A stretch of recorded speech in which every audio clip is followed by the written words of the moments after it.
Economic freedom fighters leader Julius Malema has sparked fresh public debate after responding to social media claims about his family with a single word. The discussion began after an online post questioned an alleged family connection between Malema and Kat Matlala, who is expected to testify before Parliament.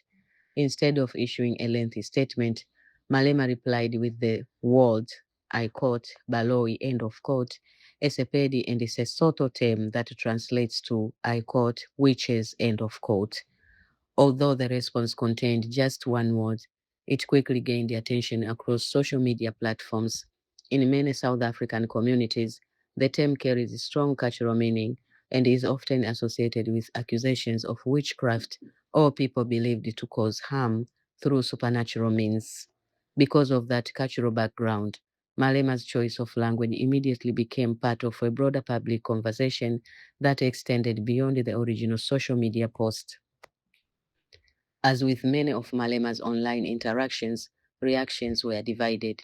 Some supporters viewed the response as a confident and dismissive way of rejecting what they considered to be baseless allegations without giving them additional publicity. Others argue that public officials should directly address questions involving their public image rather than responding with a brief remark that leaves room for different interpretations. The exchange also reflects Malema's well-known communication style. Throughout his political career, he has frequently used short, memorable statements, humor, and cultural familiar expressions to engage supporters while challenging critics. That approach often generates significant public discussion, especially on social media, where even a brief comment can quickly become a national talking point. At the same time, this episode highlights the growing influence of online platforms in shaping political conversations.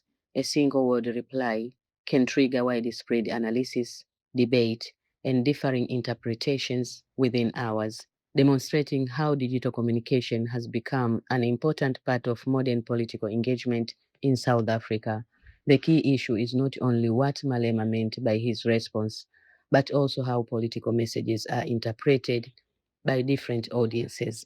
The key issue is not only what Malema meant by his response, but also how political messages are interpreted by different audiences.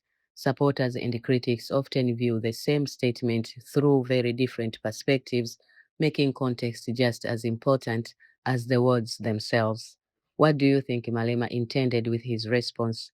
Was it simply a dismissal of online speculation, or do you believe it carried a deeper message? Share your thoughts in the comments below.